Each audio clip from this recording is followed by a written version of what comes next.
السلام عليكم ورحمة الله وبركاته.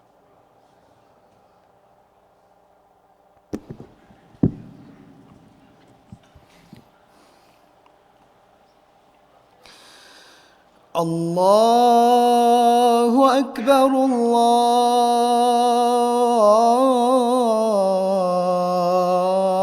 الله أكبر الله أكبر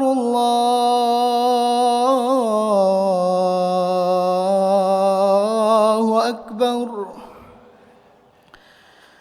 أشهد أن لا إله إلا الله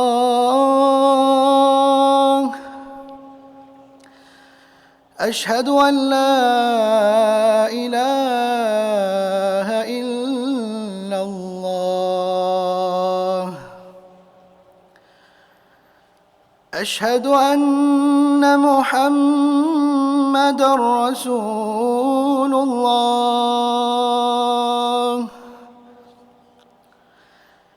أشهد أن محمدًا رسول الله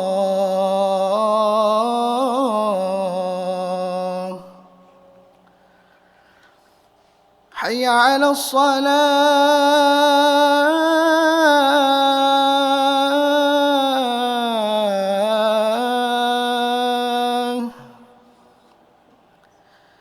حي على الصلاة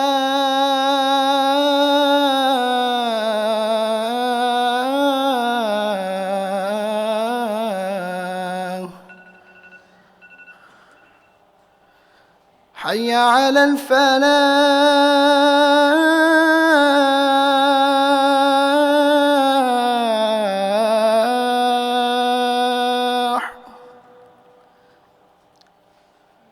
حي على الفلاح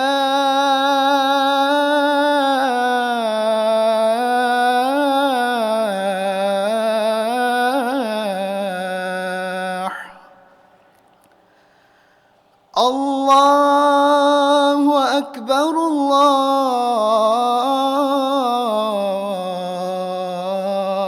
الله أكبر لا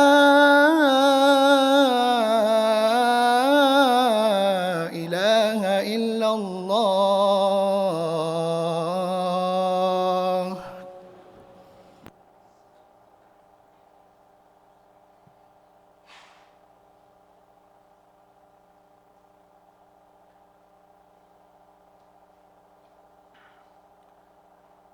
إن الحمد لله نحمده ونستعينه ونستغفره ونعوذ بالله من شرور أنفسنا ومن سيئات أعمالنا من يهده الله فلا مضل له ومن يضلل فلا هادي له أشهد أن لا إله إلا الله وحده لا شريك له وأشهد أن محمدا عبده ورسوله يا أيها الذين آمنوا اتقوا الله وقولوا قولا سديدا يصلح لكم أعمالكم ويغفر لكم ذنوبكم ومن يطع الله ورسوله فقد فاز فوزا عظيما. Amma ba'd, we start in the name of Allah the Most High, the one to whom belongs all affairs, the one who controls everything in this existence, the one who gives, the one who takes. Glorified and exalted is He. And we send peace and blessings upon the Prophet Muhammad sallallahu alayhi wa alihi wa sallam and his family and his followers until the end of time. Ameen.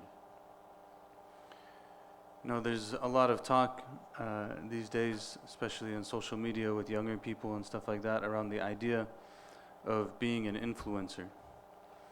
And one of the things that we can kind of think about that, there's a lot of, we're going to spend some time thinking about that today.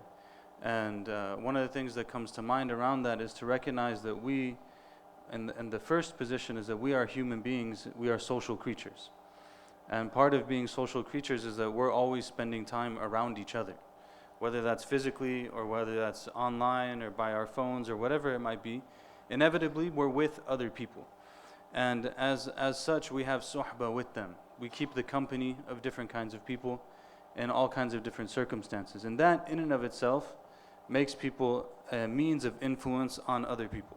This is first principle, has to be understood from the beginning. Just because someone it's not like you become an influencer once you hit a certain presence online. You are an influencer by breathing and existing and by having relationships. That automatically makes you a means of inspiration or influence in other people's lives, good or bad. So this is the first point that we have to recognize.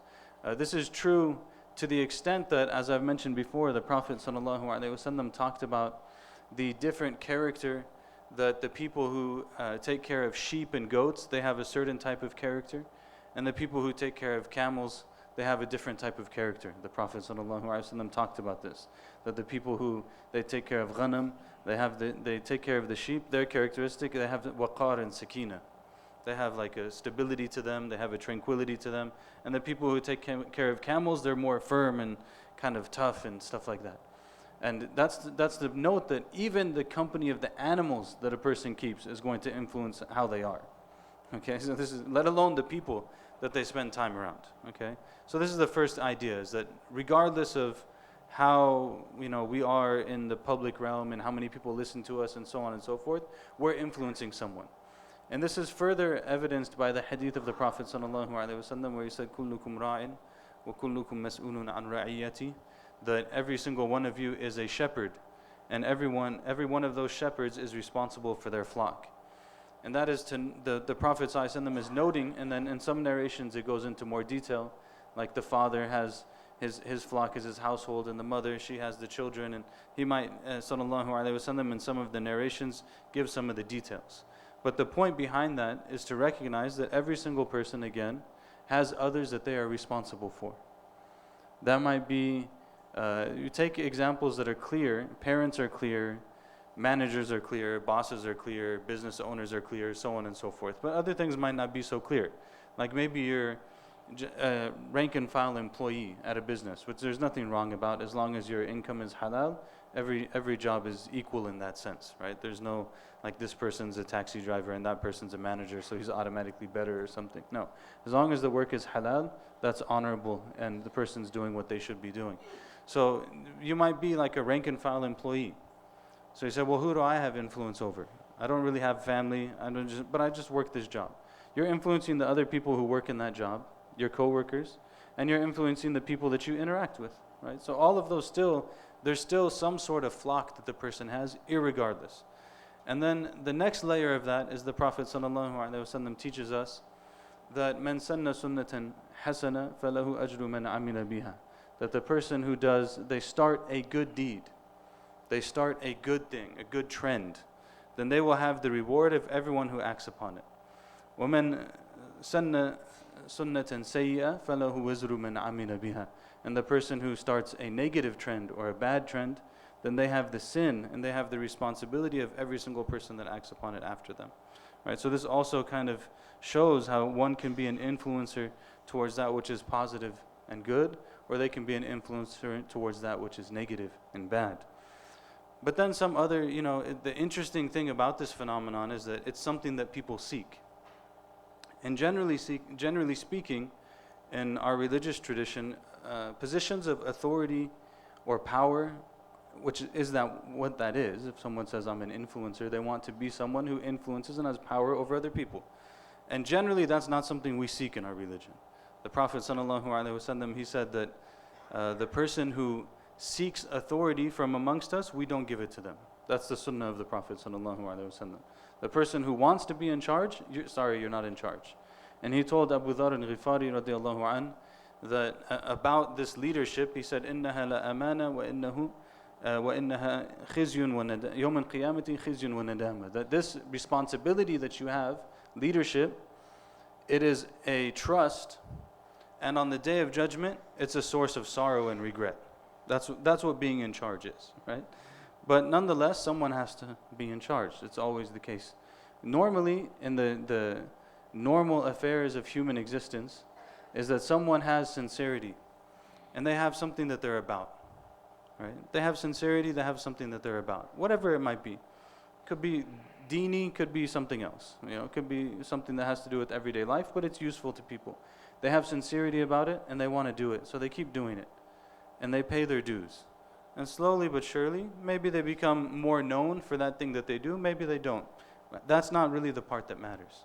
What matters is that the person has something that they're about, they have some sincerity, they're doing it in a way that's appropriate, and then it bears its fruit in the world around them. If they influence others, they don't influence others, that's not really the question that we usually ask. The question that we usually ask is, what is my intention and how am I doing it? So if we go back to this hadith about, man sanna sunnatan, the one who starts a sunnah, whether it's good or bad, the greatest of sunnahs, of course, is the sunnah of the Prophet sallallahu alaihi wasallam. It's literally his way. That's the way of the Prophet sallallahu alaihi wasallam. So if we were to think about, okay, I'm going to influence people to take some path, some route. I could influence them to take the route of people who just care about money. I could influence them to take the route of people who just care about power. I could influence them to take a route of not caring about anything, just, whatever it might be. Or I can try, insofar as I can, in whatever position that I have, to lay clear for the people what is the way of the Prophet sallallahu alaihi wasallam, and to try to get them on that route. Right? This would be a much better cause. But then when you start talking to people about why do you want to be an influencer, right? Because we were on that point. Why do you want to do it? People often say that they want to do it in order to make money. That's one answer. I think that's generally not a good answer. Like, you don't just do something for that reason, especially in this realm. But probably another common answer people might say is that I want to do something that will help other people. And that is a good reason. That's a good reason to do something. I want to help other people. I want to be able to make their life easier somehow, to make their life happier somehow, to give back to the community somehow, or to the world somehow, or whatever it might be. Those are good intentions. So then one of the questions that one has to ask themselves at that point is, if I'm going to influence people, that means that people are going to follow me, right? If I'm going to influence people, that means that people are going to follow me. So then the big question is, why should they do that? And I think this is, again, like the normal way that this kind of stuff takes place is that over time, a person proves themselves, they do something good, they prove themselves, they stay close to the ground, and then it becomes clear. You have a reason to follow this person. They have some sort of expertise, they have some sort of track record, people recognize that they've done good, so on and so forth. Now it's like you do a few tricks and you get a big following, and now everyone's following me. Okay, but why should they follow you, right? And all of this leads me to the statement that I want us to reflect upon. The statement is the statement of Imam al-Junayd radiallahu an, one of the early Muslims, who's known to be like the paragon of Islamic spirituality, or what it means to really live a life in the love and service of God and the creation. And he said a very interesting statement. He said, "Man lam yasma' al-hadith wa yujalis al-fuqaha wa ya'khudh adabahu min al-muta'addibin afsada man ittaba'a." It's a very interesting statement. So now, again, you're going to the question of, if you're influencing someone, people are following you. Do you deserve to be followed or not? I'm going to say it in Arabic again, then I'll translate it. He said, "Man lam yasma' al-hadith wa yujalis al-fuqaha wa ya'khudh adabahu min al-muta'addibin afsada man ittaba'a." So he says that the person who doesn't do these three things, if they don't do them, they will corrupt the one who follows them. And if you corrupt the one that follows you, you're responsible for that, right? So it's not just, I can file bankruptcy and it's all over and I change my identity online and it's all good. No, everyone is responsible for everything they do as long as they have mind in front of Allah on the Day of Judgment, right? So what are the three things? He says if they didn't listen to hadith, and I'm going to talk about each of them one by one. If they didn't listen to hadith, is number one. And sit with the people of fiqh, sit with the people of discernment and learning. And number three is, and take their adab, their manners and their etiquette, from the people who have it. Okay? From the people who have it and are capable of giving it to others. So these are three different things. Number one thing is they didn't listen to hadith. The people who didn't listen to hadith. What is this? This is the base foundation. The base foundation is, if I believe in God, I want to know what God tells me to do. That's a basic foundation. It seems so silly to say it, but oftentimes it doesn't actually get as much attention as it deserves, right? Like we do everything else and then we sprinkle a little bit of Islam on top. And we assume that it's in line with what Allah and His Messenger want. But it may not be the case, right? So the first thing that they have to do is they have to be a people who listen to the hadith. Now, this sounds funny to us because it's not a practice that's really socially common amongst the Muslims anymore. But in the early generations of Islam, this was actually a common practice. Like they say that the hadith gathering of Imam Ahmad ibn Hanbal radiallahu an literally had thousands of people in it. And this was not like a motivational lecture that someone is going to so they can learn some life hacking tip and then they can apply it in their lives and feel really good about it. That's not what Imam Ahmad was doing. He was sitting and reading hadith. That's what his hadith gathering is. I'm going to sit here, I'm going to read you the hadith of the Prophet sallallahu alaihi wasallam. Said thousands of people used to attend those gatherings. And you can imagine they didn't have like video screens and microphones and stuff like that, right? Like if you're farther back in the gathering, someone has to, they have to repeat it and repeat it and repeat it, right? Until they can get to the back of the gathering. And they had people who were specialized in doing that, right? So but you want to be there so bad because you know that is the revelation. The Prophet sallallahu alaihi wasallam, his teaching is part of the revelation. It's part of the Quran and obviously the example of the Prophet sallallahu alaihi wasallam. So this is the absolute baseline. The absolute baseline is I have some sort of constant presence with the teachings and guidance of the Prophet sallallahu alaihi wasallam in my life. This is number one. Number two issue that he mentions then is what? Is that they have to sit with the people who are al-fuqaha. Al-fuqaha, they're the people of fiqh. They're the people of discernment. They're the ones who know, it's like a step further. Because many people can hear the hadith, but they might not understand it. You know, like there's a famous story of one of the scholars, I believe it was Abu Yusuf, but in any case, he was with his teacher of hadith. And someone came and they asked a question. And the teacher said, I don't know the answer. And then the student, he said, the answer is this.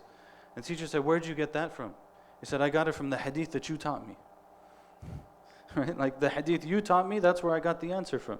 Because sometimes a person is good in conveying the information, but they don't know how to use it. They don't know how to really think about it properly, to come to the correct conclusion. And this is usually where, in our community, a lot of people get stuck on each of these. The first one, just having the basic foundation, we oftentimes get stuck on that. But then if we get past that, we get stuck on actually properly understanding what we're learning. To actually have developed the ability to read the text and engage with the text correctly, to not make incorrect conclusions, to not stray outside of the box, to not do all of these kind of things, or to take things too far either, right? To be in between. So this is then the second level. When they sit with those people, وَيُجَالِسْ, it kind of indicates they're sitting with them over and over and over again, spending a lot of time with them, so they can develop that capacity to understand. And then the third point that he mentions, and this is again where we can get caught, is that they take their adab from the muta'addibin. They take their adab from the people of adab, their manners, their character, their etiquettes, and so on. They take it from the people who know it. Why? Because that's actually the layer that's a step higher. That's the layer of the people who, they took the religion, they understood the religion, and they integrated it properly in terms of how they live, and how they interact with people, and how they engage with the world, and so on. And then that shows up in their character and their etiquette. So he says, if the person hasn't done these three things, they didn't check off all three of these boxes, then whoever follows them is going to be corrupted by them. Whoever follows, they're going to corrupt whoever follows them, because they themselves don't have it, what they need to give. And that's one of the main principles that's always repeated in Islamic, in our tradition, is فَاقِدِ الشَّيْء لَا يُعْتِي, that the person who doesn't have something, they can't give it to someone else.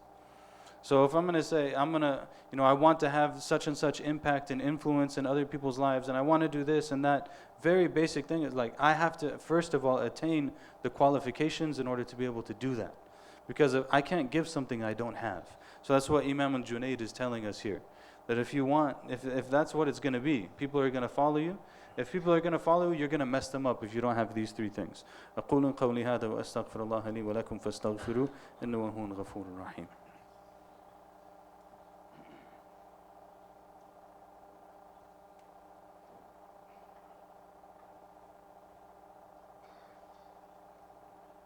بسم الله الرحمن الرحيم الحمد لله رب العالمين وصلى الله وسلم على سيدنا محمد وعلى آله وصحبه وسلم اللهم صل وسلم على سيدنا محمد We ask Allah subhanahu wa ta'ala to bless us and to guide us. If people can move in as much as they can to make space for those who are in the back, that would be helpful. Barakallahu feekum. So we're talking about this idea of being an influencer, and in light of that, I was speaking about the hadith of the Prophet sallallahu alaihi wasallam that everyone is a shepherd and that everyone has a flock that they tend to, and that indicates that everyone has an influence on somebody, and that whatever we put into the world, that is going to impact somebody else. And if it's a good thing and they are guided to something good by it, then we get reward from that. And that if it's a bad thing and they're corrupted as a result of it, then we bear the responsibility of that as well. And in light of that, we talked about the statement, of Imam Junaid radiallahu an, that the person who doesn't listen to hadith and sit with the people of learning and take their manners and their etiquette from the people who have it, then they will corrupt anyone who comes after them. So this is kind of where we were. SubhanAllah, one of the things that you see in this is that when something is just like a cheap commodity, you can throw it together quickly and you just put it out there and you sell it and whatever, right? But when something is more meaningful and it actually requires some level of transformation, then it has to have a significant incubation period. Okay, we'll call it that. It has to have a significant incubation period. And that might be a really long time. And, again, we can distinguish between things. It doesn't have to be everything in life is like that. But if we're talking about the highest level of things in life, which is what life is about, why we exist, how we should be, what is right, what is wrong, all of those things are issues of revelation. And how we do those and how we engage with those are issues of truth at the highest order. And so for a person to influence in this regard, it's very important that things don't become, just really cheesy and not real anymore. One of the things I think about oftentimes in this regard is they say that Shaykh Abdul Qadir al-Jilani, rahimahullah, this great scholar of Baghdad and mufti of the Shafi'i and Hanbali schools in Baghdad in his time, they say that when he went into Baghdad, he was 18 years old.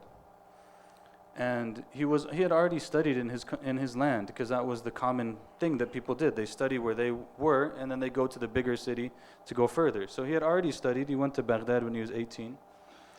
And they say that he didn't start teaching until, he was roughly in like his 50s. Just think about that for a few minutes. He went to study religion. And when he sat to teach it, like to really be someone who deserves to teach religion, he was in his 50s. So it's like 30 years have passed. More than 30 years passed with him as a student. Of course, there's the small everyday things that a person is doing, but he's not in the position of like this big figure until all of these years have passed. Not everyone has to do that, obviously.